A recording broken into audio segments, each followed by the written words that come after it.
श्री हरि विष्णु की जय, माता लक्ष्मी की जय।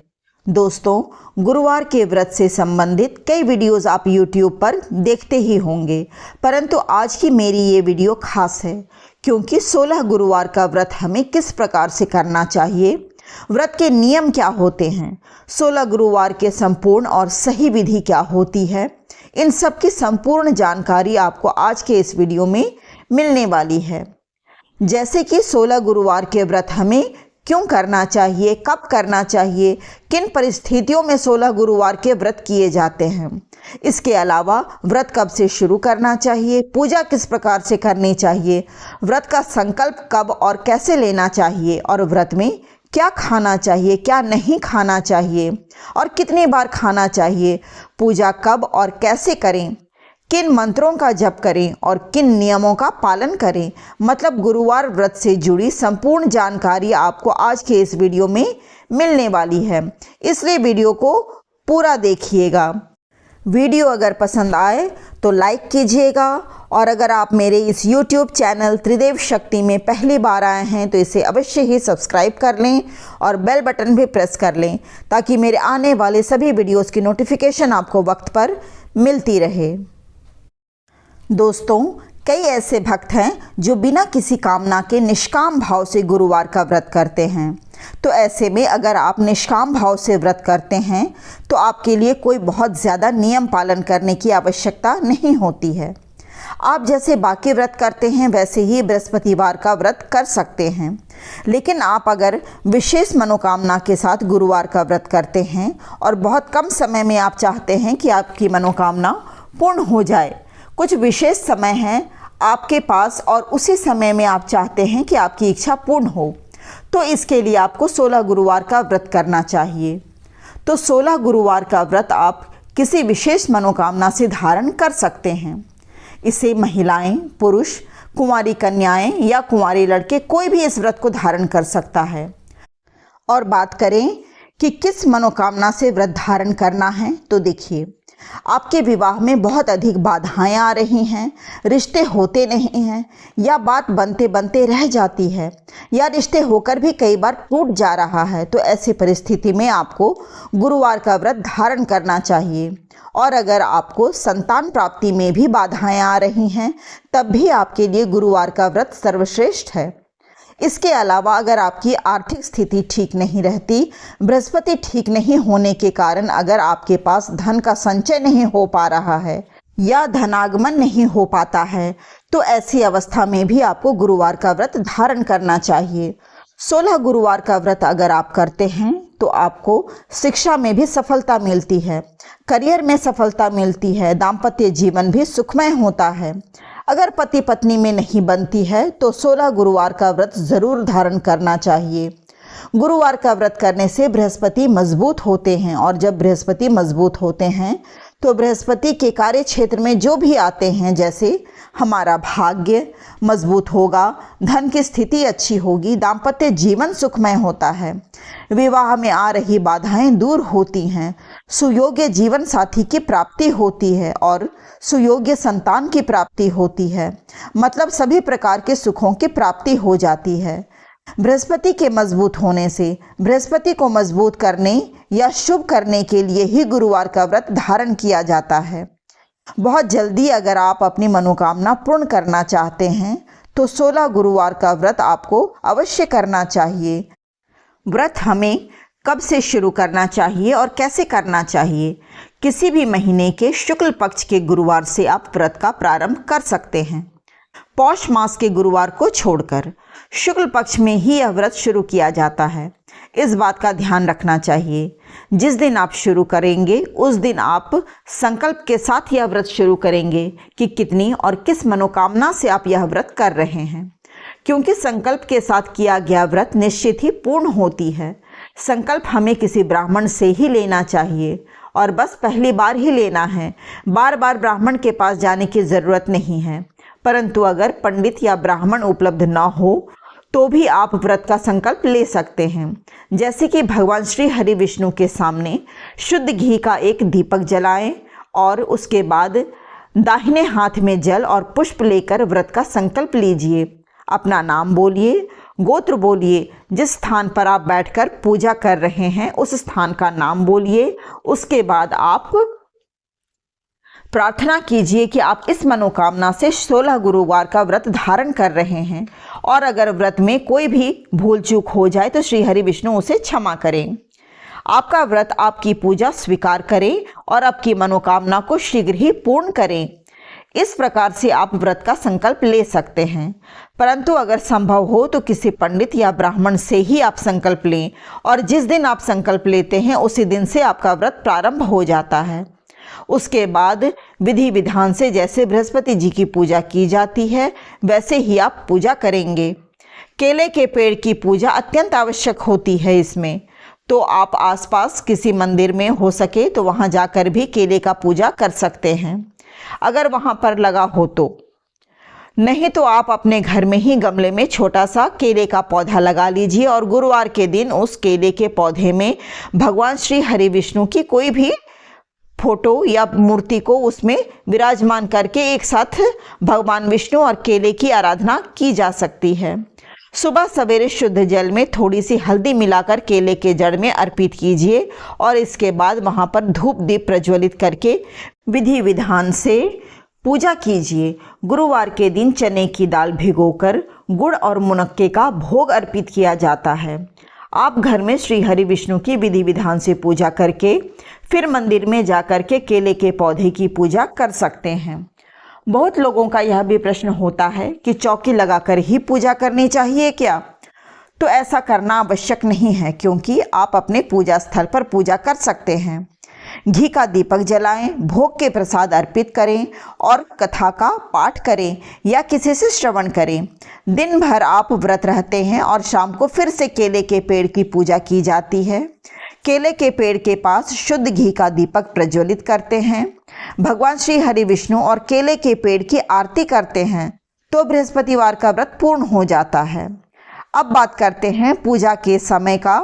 तो बृहस्पतिवार की पूजा बृहस्पति के होरा में ही की जानी चाहिए, मतलब सूर्योदय से 1 घंटे के बाद के भीतर का जो समय होता है वही बृहस्पति का होरा होता है। जैसे कि गुरुवार के दिन अगर आपके क्षेत्र में सुबह 6 बजे सूर्योदय हुई है तो सुबह के 7 बजे तक के समय को बृहस्पति का होरा कहा जाएगा। तो सुबह 7 बजे तक आपकी पूजा पूर्ण हो जानी चाहिए। तो इस प्रकार से अगर आप बृहस्पति के होरा में बृहस्पतिवार के दिन पूजा करते हैं तो विश्वास रखिए, आप किसी भी मनोकामना से पूजा करते हैं तो निश्चित ही आपकी मनोकामना पूर्ण होती है। और शाम के समय, जिसे हम गोधूली का बेला कहते हैं, जिस समय संध्या दिया बत्ती की जाती है, उसी समय पूजा की जाती है भगवान श्री हरि विष्णु की और केले के पौधे की। देखिए, कई बार ऐसा होता है कि लोग व्रत और पूजा तो करते हैं परंतु उनके पूजा का कोई निश्चित समय नहीं होता है। वे 10 बजे 11 बजे तक किसी भी समय पूजा करते हैं, तो ऐसा नहीं करना चाहिए। आप जिस दिन की पूजा कर रहे हैं उसी दिन के होरे में अगर आप पूजा करते हैं तभी आपको उस दिन का संपूर्ण फल मिलता है। तो समय का ध्यान आपको ज़रूर रखना चाहिए। आप देख लीजिए कि आप उस दिन किस वक्त पे उठेंगे कि आपकी पूजा होरा में समाप्त हो जाए। अब बात करते हैं कि व्रत के नियम क्या होते हैं। जब आप बृहस्पतिवार का व्रत रखते हैं तो बृहस्पतिवार के दिन जब आप स्नान करेंगे तो जल में थोड़ी सी हल्दी मिलाकर स्नान करें। स्नान के बाद पीले रंग के वस्त्र धारण करने चाहिए, और जैसे कि कई पुरुष जो व्रत धारण करते हैं वे अगर दिन भर पीले वस्त्र नहीं पहन सकते तो एक पीले रंग की रुमाल अपनी जेब में रख सकते हैं और अपने मस्तक पर पीले रंग के हल्दी का ही तिलक ज़रूर लगाएं। भगवान सूर्य देव को जल अर्पित करते समय जल में थोड़ी हल्दी मिलाकर उसी जल से भगवान सूर्य देव को जल अर्पित करना चाहिए। अब बात करते हैं फलाहार की। आज के दिन जो भी फल हम खाते हैं वे पीले रंग के ही होने चाहिए, या आप कोई भी फल लेते हैं तो उसमें चुटकी भर हल्दी मिलाकर उसे खा सकते हैं। दूध में भी चुटकी भर हल्दी मिलाकर आप ले सकते हैं। क्या चाय या कॉफ़ी पीनी चाहिए? तो ऐसा है कि पीना तो नहीं चाहिए, परंतु अगर आप नहीं रह सकते चाय के बिना तो आप ले सकते हैं, परंतु कॉफ़ी को अवॉइड ही करें। अब बात करते हैं कि दिन भर में कितनी बार फलाहार कर सकते हैं।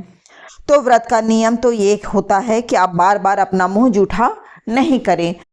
मतलब आप जो भी फल लेना चाहते हैं उसे एक बार ही या ज़्यादा से ज़्यादा 2 बार ही फलाहार कीजिए, तो इसी व्रत को श्रेष्ठ माना जाता है।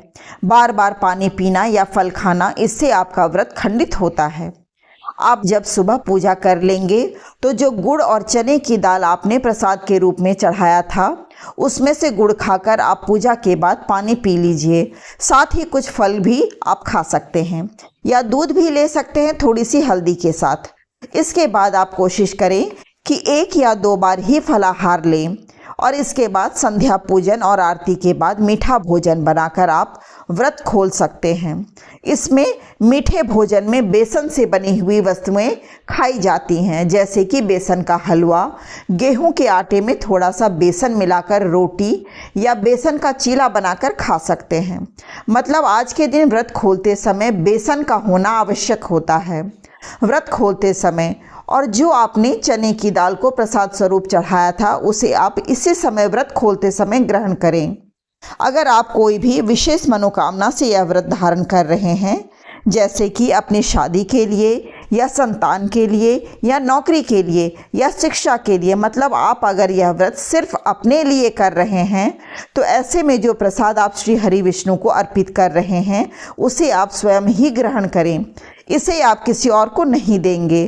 पूरा गुड़ या चने की दाल आप स्वयं ही प्रसाद स्वरूप खा लें, किसी अन्य सदस्य को ना दें।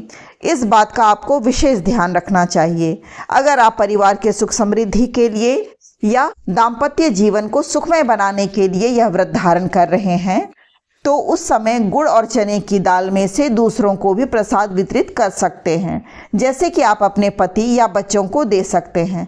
मतलब परिवार के अन्य सदस्य को प्रसाद दे सकते हैं, परंतु अगर आप सिर्फ अपने लिए व्रत करते हैं तो प्रसाद स्वयं ही खाएं, घर के अन्य सदस्य को यह प्रसाद ना दें। कोई फल अगर आप अर्पित करते हैं तो आप दूसरों को दे सकते हैं, पर चने की दाल और गुड़ का प्रसाद ये आपको स्वयं ही खाना है। तभी आपको आपके व्रत का संपूर्ण फल प्राप्त होगा और आपकी मनोकामना शीघ्र ही पूर्ण होगी। और अब बात करते हैं अगले नियम के बारे में, जिसके बिना आपका यह व्रत संपूर्ण नहीं माना जाएगा। गुरुवार का व्रत अगर आप करते हैं तो बुधवार को आपको सात्विक भोजन करना है, बिना लहसुन प्याज के। और महिलाएं या लड़कियां जो इस व्रत को करती हैं, उन्हें अपने बाल बुधवार को ही धो लेना चाहिए, क्योंकि गुरुवार के दिन बाल नहीं धोया जाता है।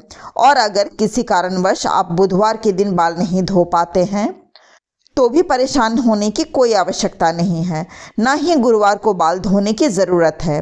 आप बिना बाल धोए भी स्नान के बाद गंगा जल छिड़क के अपने ऊपर और पूजा कर सकते हैं। आप बिल्कुल शुद्ध हैं और कोई समस्या नहीं है, लेकिन भूल से भी गुरुवार के दिन बाल मत धोइए। गुरुवार के दिन महिलाओं या लड़कियों को अपने सिर पर पानी नहीं डालना चाहिए। पुरुष गुरुवार के दिन सिर से नहा सकते हैं, इसमें कोई समस्या नहीं है। लेकिन गुरुवार का व्रत कर रहे हैं तो साबुन और शैम्पू से गुरुवार के दिन आपको परहेज करना है। और हाँ, जब आप 16 गुरुवार का व्रत धारण करेंगे तो बुधवार के दिन आप सात्विक भोजन लेंगे, गुरुवार के दिन व्रत करेंगे और शुक्रवार के दिन भी सुबह स्नान पूजा के बाद जो आप पहला भोजन करेंगे तो आपको बिना लहसुन प्याज का ही करना है। वैसे तो अगर शुक्रवार के दिन पूरे दिन आप बिना लहसुन प्याज के भोजन ग्रहण करते हैं तो यह अति उत्तम रहेगा, परंतु अगर आप नहीं रह पाते तो कम से कम सुबह का भोजन तो सात्विक होना ही चाहिए। और जैसा कि गुरुवार का व्रत महिलाएं करती हैं और उनके पीरियड्स बीच में आ जाएं तो क्या करना चाहिए, तो ऐसे में आप व्रत धारण करेंगे और सभी नियमों का पालन भी करेंगे, परंतु पूजा नहीं करेंगे। व्रत छोड़ेंगे तो व्रत खंडित हो जाएगा, इसलिए आपको पूजा नहीं करना है, लेकिन व्रत करना है। परंतु यह व्रत आपका काउंट नहीं किया जाएगा, क्योंकि आपने पूजा नहीं किया है, इसलिए यह व्रत गिना नहीं जाएगा। व्रत करना आवश्यक है, नहीं तो यह खंडित हो जाएगा। एक प्रश्न और आता है कि हम अपने स्थान पर किसी और से पूजा करा सकते हैं या नहीं, और वो व्रत गिना जाएगा या नहीं। तो ऐसा है कि व्रत आप अपनी मनोकामना से कर रहे हैं। आप जानते हैं कि आपको भगवान से किस प्रकार से प्रार्थना करनी है, आपके मन में कितनी श्रद्धा है इस व्रत के लिए। ऐसे में अपने स्थान पर किसी और से पूजा करवाना ये बिल्कुल भी उचित नहीं है। आप स्वयं ही पूजा कीजिए। जो भी गुरुवार पूजा करने से छूट जाए तो कोई बात नहीं, आप बाकी के बृहस्पतिवार का व्रत करते रहिए और 16 गुरुवार का व्रत करने के बाद 17वें गुरुवार को उद्यापन किया जाता है। ऐसे में 16वें गुरुवार के बाद 17वें गुरुवार को किसी ब्राह्मण को बुलाकर विधि विधान से बृहस्पतिवार व्रत का उद्यापन कीजिए। और यह भी प्रश्न उठता है कि हम अकेले ही व्रत का उद्यापन कर सकते हैं या नहीं। तो प्रयास यह करना चाहिए कि घर में ब्राह्मण आए और ब्राह्मण के द्वारा ही व्रत का उद्यापन होने से व्रत का संपूर्ण फल आपको प्राप्त होता है। ब्राह्मण को दक्षिणा देने से और उनका चरण स्पर्श करके उनका आशीर्वाद लेने से आपकी आधी परेशानियां स्वतः ही समाप्त हो जाएगी। तो पूरी कोशिश करें कि व्रत का संकल्प और उद्यापन दोनों ही ब्राह्मण से करवाएं।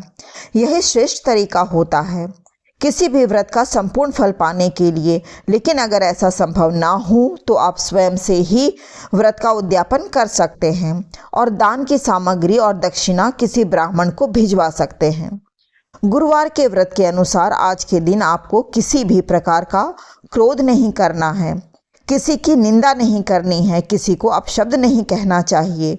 और गुरुवार का व्रत आप अगर कर रहे हैं तो मंत्रों का जप करते रहना चाहिए, जैसे ओम नमो भगवते वासुदेवाय नमः, ओम गुम गुरुवे नमः, ओम ब्रिम बृहस्पति नमः, या विष्णु सहस्त्र नाम का पाठ भी आप कर सकते हैं। लेकिन अगर आपकी कोई विशेष मनोकामना है, जैसे विवाह, संतान, धन की मनोकामना, तो इसी मनोकामना के अनुसार आपको मंत्र जप भी करना चाहिए। विवाह के लिए आप कात्यायनी मंत्र का जप कर सकते हैं और संतान प्राप्ति के लिए संतान गोपाल मंत्र का जाप कर सकते हैं। धन प्राप्ति के लिए आप श्री सुक्ति या कनकधारा स्तोत्र का पाठ कर सकते हैं। तो इस प्रकार से आप अपनी मनोकामना के अनुसार किसी भी मंत्र को अधिक से अधिक संख्या में जप कर सकते हैं। आज आपका व्रत है तो कोशिश कीजिए कि आपका पूरा दिन श्री हरि के शरण में, उनके सानिध्य में बीते। इसी में आपका कल्याण होगा, इसी से आपको आपके व्रत का संपूर्ण फल प्राप्त होगा। अगर आप इधर उधर की बातों में पूजा का दिन बिता देंगे तो विश्वास कीजिए आपके किए गए व्रत का फल आपको प्राप्त नहीं होगा। क्योंकि जब हम व्रत करते हैं तो सबसे ज़रूरी होता है कि उस व्रत के नियमों का पालन करें, देवता का अधिक से अधिक संख्या में मंत्र जप करते रहें, और तभी हमारा व्रत पूर्ण होता है और तभी हमारी मनोकामना पूर्ण होती है। तो आज के इस वीडियो में 16 गुरुवार की संपूर्ण और सही विधि मैंने आपको शेयर की है। हो सकता है कि आपको ये नियम कुछ कठोर लगे, परंतु इस तरह से जब आप व्रत करेंगे तो आपकी मनोकामना चाहे जो भी हो 16 गुरुवार पूर्ण होने से पहले ही निश्चित ही पूर्ण होगी।